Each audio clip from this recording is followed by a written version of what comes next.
स्वराज्याचा अगदी सुरुवातीचा काळ, जेव्हा शिवरायांकडे मोजकेच किल्ले आणि मुठभर मावळे होते, तेव्हा याच भोरच्या खोऱ्यात एक असा किल्ला होता ज्यानं महाराजांना भक्कम साथ दिली. इथला वारा इतका भयंकर असतो की माणसाला अक्षरशः दरीत फेकून देईल.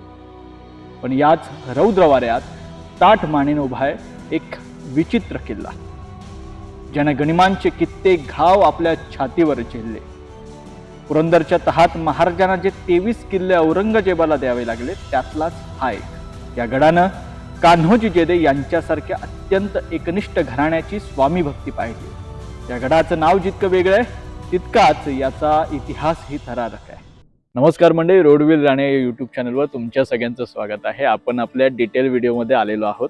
आजची सैर असणार आहे दुर्ग रोहिडा अर्थात विचित्रगडाची. आपण आता पायथ्याच्या गावात अर्थात बाजारवाडीमध्ये आहोत आणि बाजारवाडीमध्ये येण्यासाठी तुम्हाला पुणे स्टेशनवरून एक 6-5ची थेट गाडी आहे की जी भोर स्थानकात येते, किंवा तुम्ही पुणे रेल्वे स्टेशनचं जे बस स्थानक आहे तिकडून स्वारगेटच्या गाड्या आहेत. दर 15 मिनिटांनी 15 रुपये तिकीट आहे, त्या पकडून तुम्ही स्वारगेटला जाऊ शकता. त्यानंतर स्वारगेट ते भोर अशा दर अर्ध्या तासांनी विनावाहक विना थांबा गाड्या आहेत, तर त्या तुम्ही पकडू शकता आणि थेट भोरला येऊ शकता. भोरवरून तुम्ही आल्यानंतर तुम्हाला या ठिकाणी 6:30ची पहिली गाडी आहे, त्यानंतर 9, त्यानंतर 11, त्यानंतर 12 अशा पद्धतीनं गाड्या आहेत. तर त्या पकडून तुम्ही बाजारवाडी गावामध्ये इथे येऊ शकता. तर इथे आल्यानंतर या ठिकाणी तुमचं 4चाकी किंवा दुचाकी ज्या काही तुम्ही गाड्या आणल्या असतील तर त्याची सुद्धा नोंदणी केली जाते, किंवा तुम्ही थेट जर एसटीने चाला असाल तर हा समोरचा ट्रेक रूट तुम्हाला दिसतोय, इथून तुम्हाला तुमचा ट्रेक सुरू करायचा आहे. चला.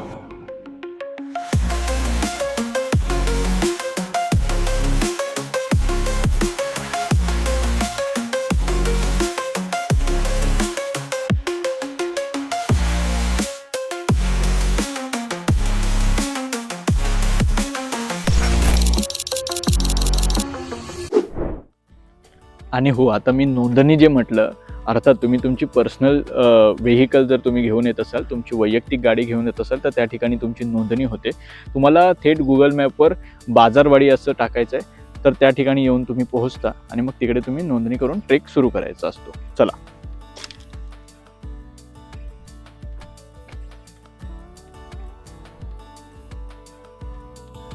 रोहिडा खरं तर अत्यंत आटोपशीर किल्ला आहे. जायला गडावर तुम्हाला फक्त 1 तास पुरेसा आहे, ठीक आहे.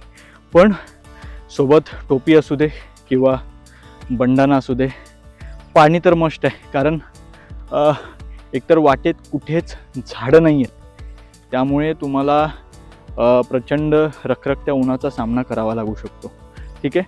आणि फुल स्लीव्ज शक्यतो घाला, जेणेकरून शरीराला सुद्धा उन्हाचा त्रास तितका होणार नाही, कारण टॅन वगैरे पडण्याची शक्यता जास्त असते, ठीक आहे.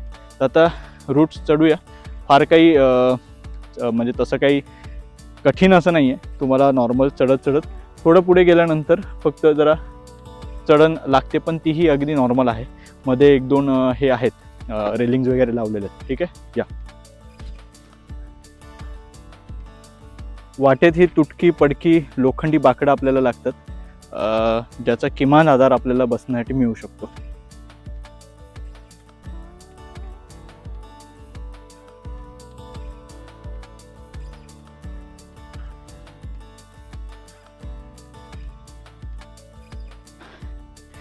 दुर्ग रोहिडा खरं तर इतर किल्ल्यांपेक्षा किंवा इतर दुर्गांपेक्षा वेगळा काय, तर अगदी सुरुवातीपासून शेवटपर्यंत दुर्ग रोहिडा तुम्हाला सामोराच येतो.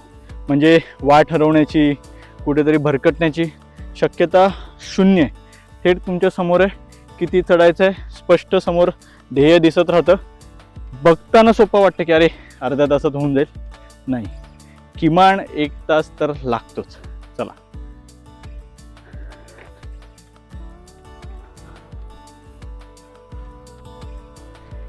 आता खरं तर तुम्ही 10 ते 20 अंशात सावकाश चालत होतात. आता हे असे छोटे मोठे डोंगर लागायला सुरुवात होईल आणि मग आता ते चढत आपल्याला तिथपर्यंत पोहोचायचं आहे, ठीक आहे. चला.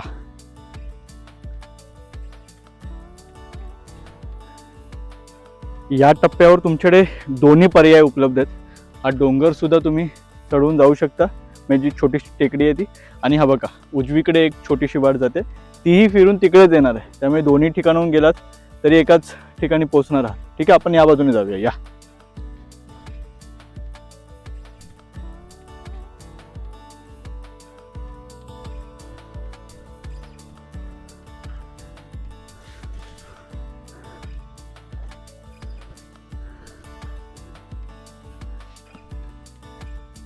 आता इथे मजा काय माहिती आहे का, की सतत 2-3 वाटा फुटत आहेत. म्हणजे सोप्या भाषेत सांगायचं झालं तर आता आपण या रेलिंगच्या मार्गाने आलो बरोबर, तर तो बघा तो मार्ग तिकडे चालला आहे आणि एक मार्ग असा पण येतो आहे. आता रोहिड्यावर फायदा काय की समोर तुम्हाला सतत रोहिडा दिसतोय. ठीक आहे, त्यामुळे या ठिकाणी आल्यानंतर तुम्हाला वाट चुकण्याची मगाशी म्हटलं मी शक्यता नाही. आता गरजेचं नाही की तुम्ही त्या रेलिंगच्याच वाटेने जाल. ठीक आहे, तुम्ही काय करा, गड समोर दिसतोय ना, फक्त मूळ वाट चुकणार नाही याची एवढी काळजी घ्या. आणि जी वाट तुम्हाला जवळ वाटते, आता यावर दाखवतो चला, जी वाट जवळ वाटते त्या वाटेनं पुढे सरका, कारण मला रोहिडा दिसतोय. ठीक आहे, त्या पद्धतीनं मी चालत राहणार आहे. म्हणजे समजा मी रेलिंगने जरी आलो असतो तर मी असा वर इथेच आलो असतो. ठीक आहे, तर आता आपण जी वाट आपल्याला जवळची वाटते, तुम्हाला थकवा कमी लागेल अशा पद्धतीनं जी वाट आहे ती पकडा. या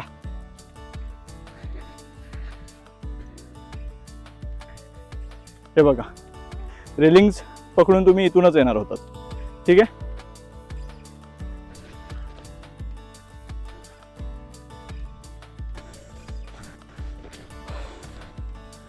चला पटापट. अरे किती मागे, या पुढच्या रेलिंग्स लागल्यात.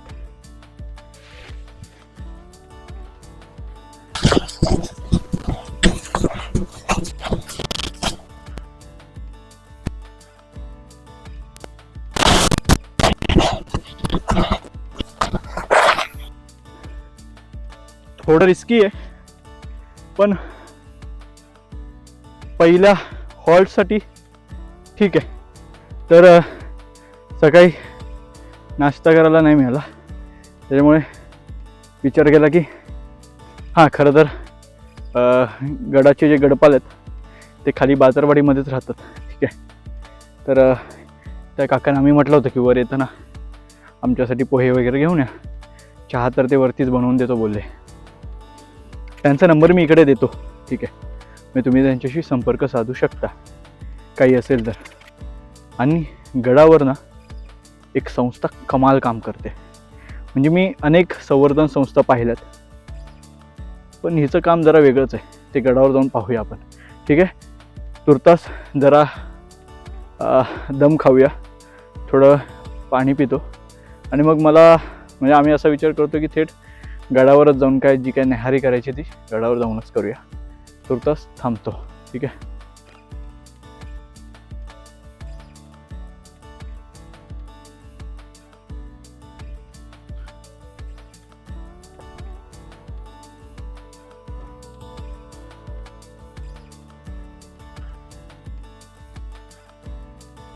ही लोखंडी बाकडी जी आहेत ती काही ठिकाणी तुटली आहेत खरी, पण त्याचा एक फायदा सांगू का तुम्हाला, हास्यास्पद आहे थोडा. रोहिडा तसा चढायला सोपा आहे.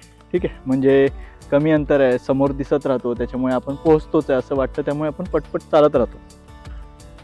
या बाकड्यांचा हा फायदा आहे की जी मंडळी टाइम पाहत असतात ना, रे किती वेळ लागणार किती वेळ लागणार किती वेळ लागणार, त्या लोकांसाठी असं टप्प्याटप्प्याने हे लोखंडी बाकडे ठेवलेत.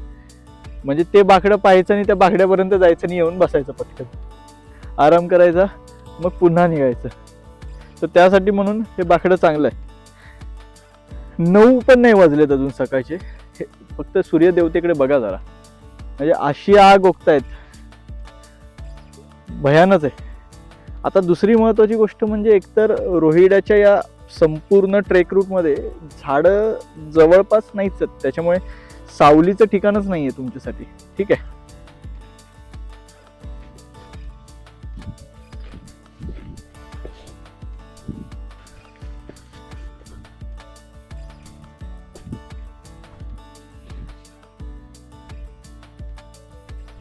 रोहिड्याच्या शेवटच्या टप्प्यात आपण पोचलेलो आहोत. समोर आपल्याला गणेश दरवाजा दिसायला सुरुवात झालेली आहे. एका बाजूचा बुरुजसुद्धा दिसतोय. कदाचित ह्या बाजूचा बुरुज ढासायला असावा, कारण गोमुखी रचनेनुसार कदाचित या ठिकाणी एखादा बुरुज असण्याची शक्यता नाकारता येत नाही. वर जाऊन पाहूया की आपल्याला तसे काय अवशेष दिसत आहेत का. आता मला वाटतं फार फार तर 7-8 मिनटं लागतील चढायला तिथपर्यंत. ठीक आहे, चला.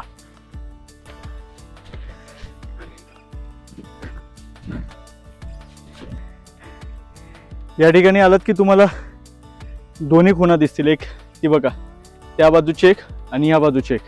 या इथे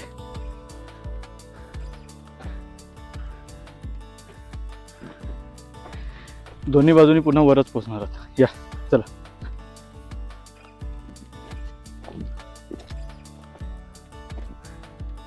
वर म्हणजे गडाच्या पहिल्या दरवाजापर्यंत.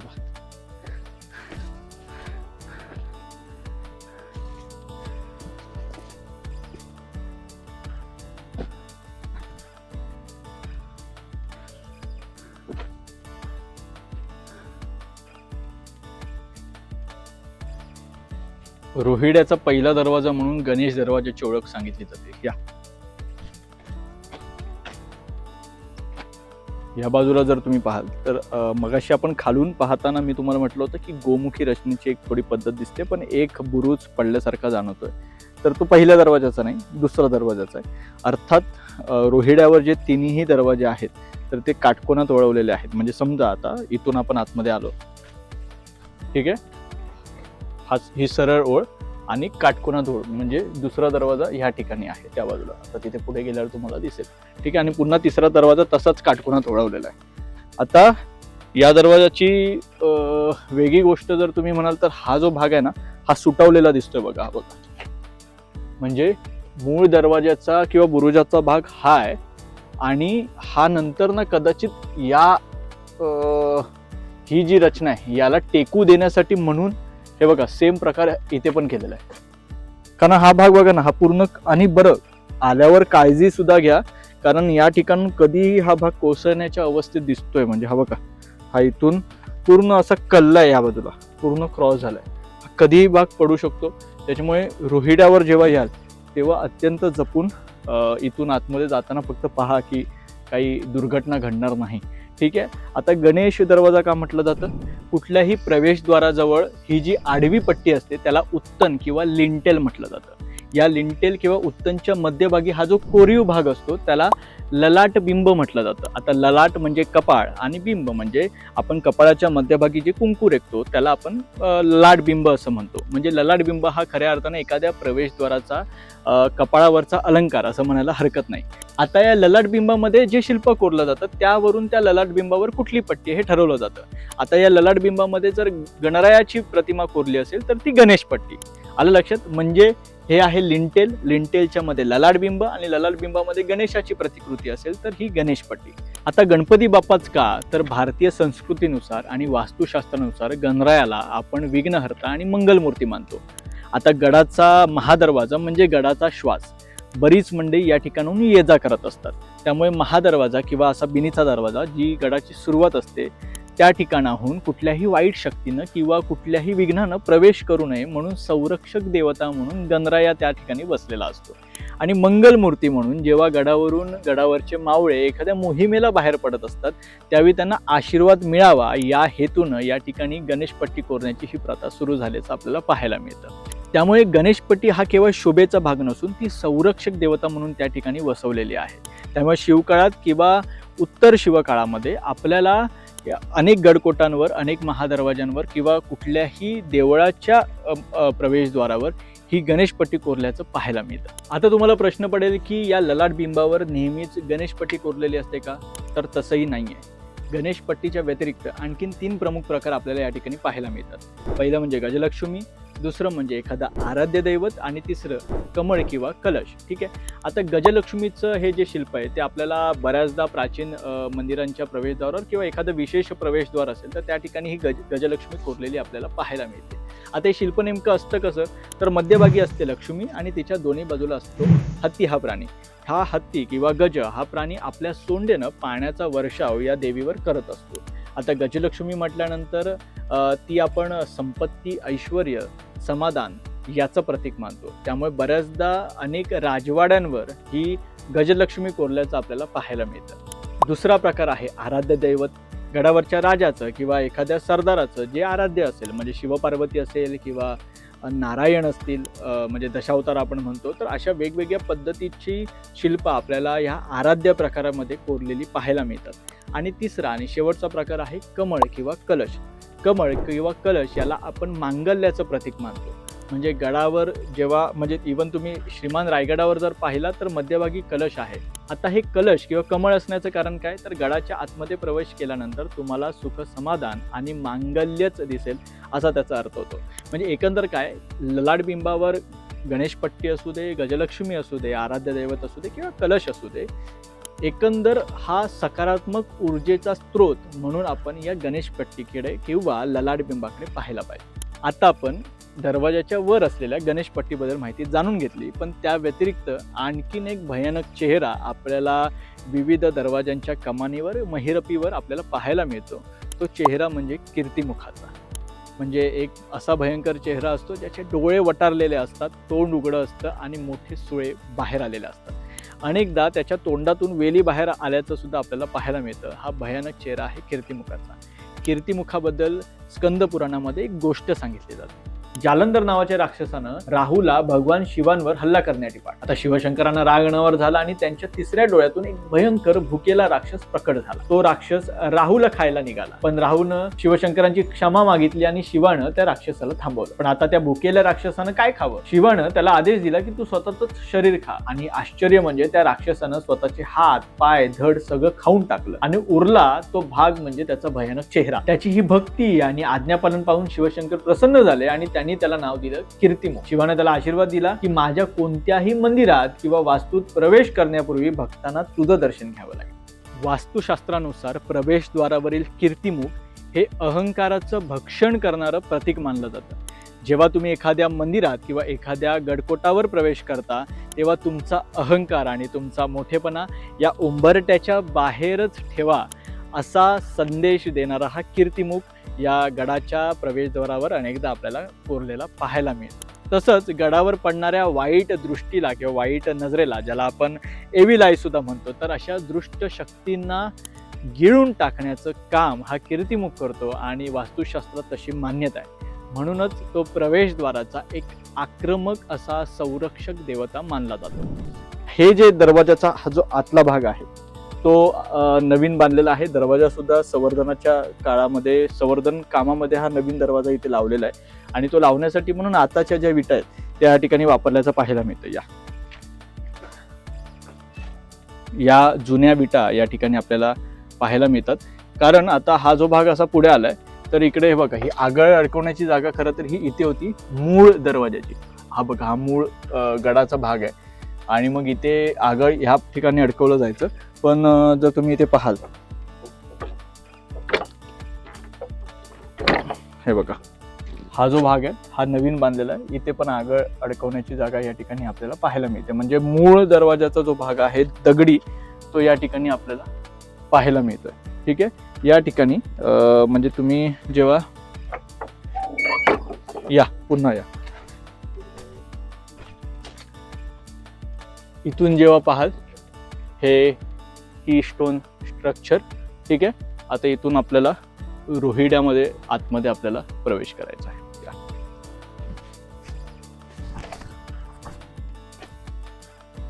आता सामान्यतः काय होतं की आतमध्ये आल्यानंतर तुम्हाला सैनिकांच्या विश्रांतीसाठी देवड्या पाहायला मिळतात. मात्र तशा प्रकारची कुठली देवडी या ठिकाणी नाही.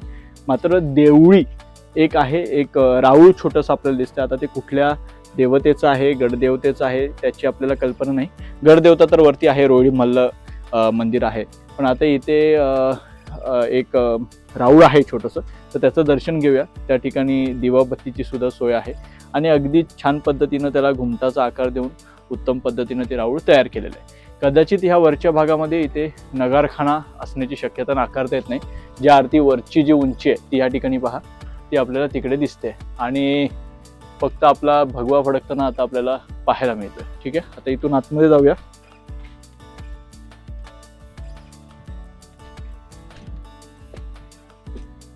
हे बघा, आता मी मगाशी म्हटलं तसं देवडी इथे या ठिकाणी दिसत नव्हती, पण हा जर भाग आता इथे पडलेला जर आपण पाहिला तर कदाचित या भागामध्ये सैनिकांच्या विश्रांतीसाठीची देवडी असण्याची शक्यता नाकारता येत नाही. आता मी मगाशी म्हटलं तसं काटकोनात वळलेला हा दुसरा दरवाजा आपल्याला या ठिकाणी पाहायला मिळतो. बरोबर आहे, म्हणजे मगाशी दिसत असताना आपल्याला हाही भाग दिसत होता आणि तोही भाग दिसत होता. ठीक आहे, तर आता पहिल्या दरवाजातून आत गेल्यानंतर आपण आतमध्ये जाऊया. चला.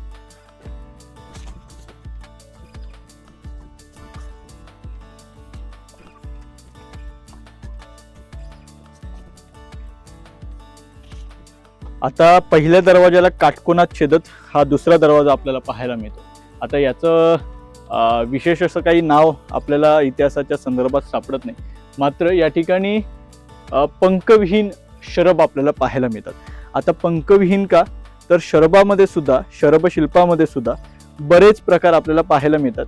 आता हे बरेच प्रकार काय आहेत ते जर पाहायचे असतील, गंडभेरुंड म्हणजे काय, किंवा व्याल शिल्प, व्याघ्र शिल्प, तर हे बघा, महेश तेंडुलकर यांचं गड मंदिरावरील द्वारशिल्प नावाचं एक पुस्तक आहे. ठीक आहे, तर ते तुम्ही आवर्जून वाचा. या ठिकाणी तुम्हाला पंखविहीन केवल शरब हे रोहिड्यावर आपल्याला आढळतात. तर ते हे बघा दुसऱ्या आणि आपल्याला तिसऱ्या दरवाजावर पण पाहायला मिळणार. ठीक आहे, हे शरब पाहिल्यानंतर इथेच आपल्याला गजशिल्प सुद्धा दिसते. अगदी तुमच्या या तटबंदीला बाहेर आलेलं हे गजशिल्प दुर्दैवी आणि ढासळलेल्या, किंवा ढासळलेल्या नाही म्हणता येणार, पण आहे, चुकीच्या अवस्थेत आहे, त्याचं संवर्धन होणं गरजेचं आहे. आता या ठिकाणी तुम्ही पाहाल तर याला संरक्षण म्हणून ही तटबंदी अर्धी बाहेर काढून वळवण्यात आलेली आहे बुरुजासारखी. ठीक आहे, तर आता आपण दरवाजाच्या आत प्रवेश करूया आणि पुढचा इतिहास पाहूया. या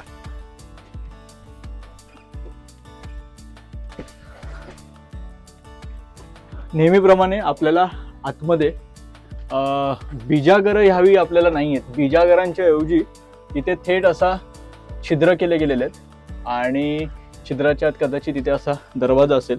दरवाजाच्या पलीकडे आगळ अडकवण्यासाठी ही जागा आपल्याला दिसते. ठीक आहे, आता आगळ अडकवण्याची जागा तुम्ही वारंवार बऱ्याचदा पाहिली असेल, पण ही बघा, आता हा जो हे जे छिद्र आहे हे साधारण इथपर्यंतच आहे. ठीक आहे, त्या तुलनेत हे जे छिद्र आहे ते पूर्ण आतमध्ये जातं, म्हणजे जितकं पॉसिबल होईल ते. का, तर जेवढं या लाकडी आगळाची जी काही लांबी असेल, ठीक आहे, तर ती लांबी पूर्ण अशी आतमध्ये सरकवायची. ठीक आहे, आणि मग जेव्हा काम होईल तेव्हा ती पुन्हा बाहेर आणायची, इथपर्यंत ठेवायची, जेणेकरून दरवाजाला दुहेरी संरक्षण मिळेल. ठीक आहे, आता इथे आपल्याला वरती या ठिकाणी देवड्या पाहायला मिळतात. ठीक आहे, या देवड्या आणि दिवाबत्ती किंवा तुमचं हे लावण्यासाठी तुम्ही मशाल ठेवू शकता, किंवा मशाल, आता ही मशाल ठेवण्याची जागा तर या ठिकाणी नाही आहे, मग लालटेन वगैरे तुम्ही इथे ठेवून प्रकाश करू शकता.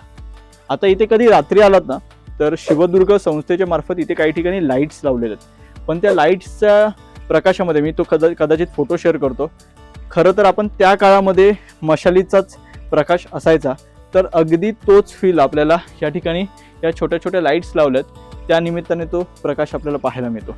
आता दुसऱ्या दरवाजाची खासियत ही आहे, आणि तो जवळचा एवढ्यासाठी की इथे पाण्याचं टाकं आहे. म्हणजे तुम्ही सगळा गड चढून दमलेले जेव्हा तुम्ही वर येता तेव्हा हे पाण्याचं टाकं तुमचं स्वागत करतं. हे बघा क्रॉसमध्ये.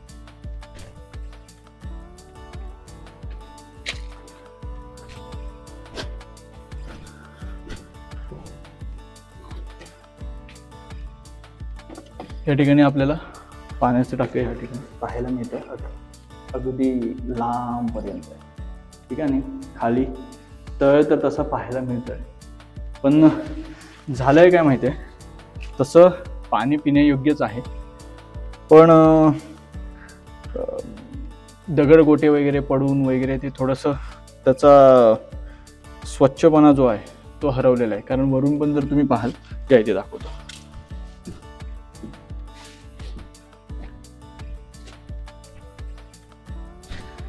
आता हे नैसर्गिक पद्धतीने पडलेलं छिद्र आहे की काही हे केलेलं आहे चिन्ह हातोड्याने, त्याची कल्पना नाही. पण आता समजा हा छोटासा खडक चालत असताना बऱ्याचदा बऱ्याच गोष्टी इथून पडतात. हा बघा, आवाज आला का तुम्हाला? एक काम करा, तुम्ही त्या बाजूला जावा, तो तुम्हाला आवाज येईल. आणि सॉरी, पण मी केवळ आणि केवळ तुम्हाला तो आवाज लक्षात यावा म्हणून एक छोटासा दगड टाकल्यामुळे फार काही होत नाही, म्हणून मी तो दगड टाकतोय. तुम्ही व्हा खाली तोपर्यंत.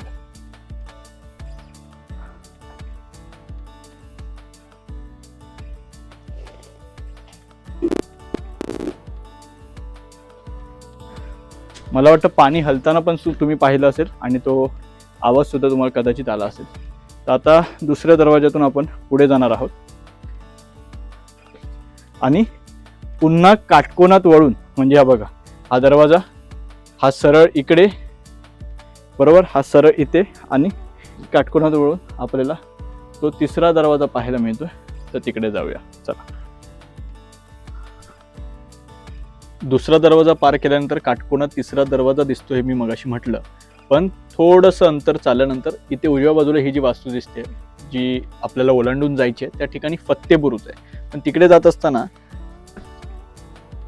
हा जो वास्तूचा छोटासा प्रकार आपल्याला जाणवतोय, तर तो कदाचित इकडे दिंडी दरवाजा असण्याची शक्यता आहे का? ही अशी कमान या ठिकाणी इथे असू शकते का? असा थोडासा प्रश्न निर्माण होतोय. पण हा एकच दगड असा का बाहेर आलाय, तर तो प्रश्न त्या निमित्तानं निर्माण होतोय. ठीक आहे, तर इथे कदाचित दिंडी दरवाजा असण्याची शक्यता नाकारता येत नाही, कारण दुसऱ्या दरवाजावर तुम्ही पाहाल तर देवड्यांची उत्तम व्यवस्था आहे आणि पाण्याची पण उत्तम व्यवस्था आहे. त्यामुळे मग कदाचित असं असण्याची शक्यता आहे की इकडे तो आराम वगैरे झाला दिंडी दरवाजातून, मग तुमचा प्रवेश तिसऱ्या दरवाजाकडे. ठीक आहे, या.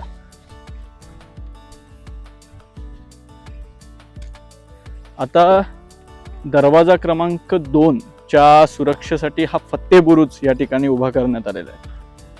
या ठिकाणी तुम्ही पाहाल तर साधारण हे जे आता पडलेलं दिसते तुम्हाला, कदाचित इकडे मग हे दगडी स्लॅब असण्याची शक्यता नाकारता येत नाही. आता आम्हाला असं वाटलं होतं की इथून जर तुम्ही पाहिले, बघा, हे पाण्याचं टाकं इथे, बरोबर, आणि इथून कदाचित हा ॲक्सेस बुरुजाकडे आतमध्ये दिला आहे का खालच्या फ्लोअरला जायला, तर मग इथे कदाचित कुठेतरी पायऱ्या असतील ज्या मला खाली उतरवतील. आणि मग तिकडे तुम्हाला दिसतंय, तिकडे तुम्हाला जंग्या पाहायला मिळतात. तर त्या जंग्यांमधून तुम्ही थेट खाली शत्रूवर हल्ला करू शकता आणि वरून पूर्ण प्रदेशावर तुम्ही न्याहाळणी करू शकता, तिथे लक्ष ठेवू शकता.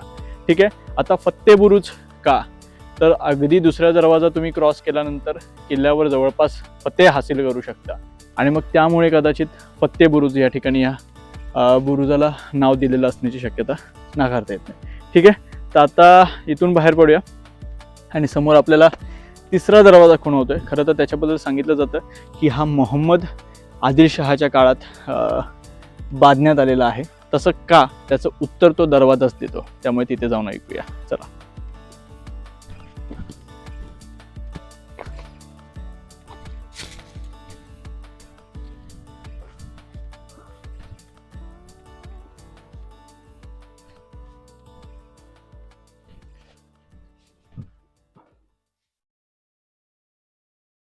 ह्या वाटेची माहिती खास करून फक्त हेर खात्यासाठी राखीव ठेवलेली असते. सगळे बुरुज पाहिल्यानंतर पाण्याच्या उत्तम टाक्या ज्या कोरलेल्या आहेत आणि एक सलग आहेत, त्यामुळे त्या काळात जो मोहम्मद आदिलशाह होता तर त्याच्याशी हा शक जुळतो असं म्हटलं जातं. इथून यायचं म्हटलं तर तुम्हाला हलक्या दबक्या पावलांनीच वर यावं लागू शकतं.